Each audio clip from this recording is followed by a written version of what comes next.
All right, let's bring Morgan in now. First in the morning, as always, with entertainment. And we're going to start this morning, Morgan, with Usher, who's making some big headlines when it comes to comments about Diddy. Absolutely. So he did an interview with Forbes, and essentially when he was asked how to describe Sean Diddy Combs using one word, he said legacy. And this is causing people to be not happy with his take on Sean Diddy Combs, especially since all his legal troubles. And we're going to show you a quick clip of it, and we're going to talk about it. I think certain people are prosecuted and maybe not recognized for the greatness, that they offer. I don't have anything negative to say about Sean Combs because my experience was not what the world has seen and how he's been, misrepresented. I'm not saying that every man is perfect. So if you don't know the history of these two, Sean Diddy Combs played a big role in Usher's career, played a mentor to him, has really helped him out over the years. And just remind everybody, Sean Diddy Combs is currently serving a 50-month sentence after he was convicted in July of 2025 of 2 counts of transportation to engage in prostitution. He also has a number, more than 24 lawsuits filed against him for alleged sexual and physical assault. So it begs the question.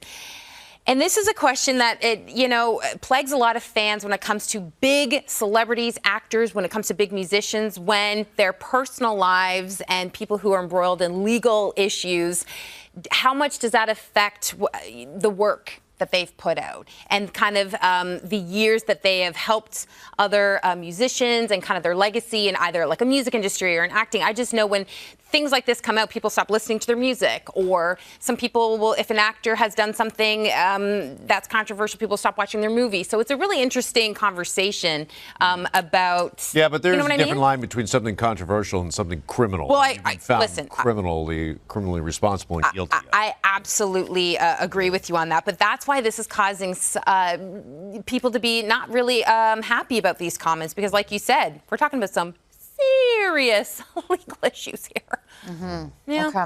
All right.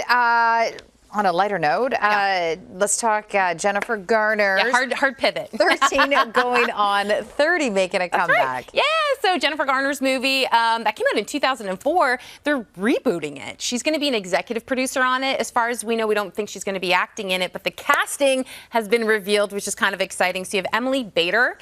She's going to be playing the role of Jenna that Jennifer Garner played, and we just saw her in People We Meet on Vacation. Yeah, we interviewed her. Yeah. That movie did very, very well for Netflix, and Netflix is the one that's rebooting this movie. And then the director of that movie, People We Meet on Vacation, he's directing this one as well. So that kind of makes sense that she's been cast. And then you got Logan Lerman in there, who's playing Maddie, who of course was played by Mark Ruffalo.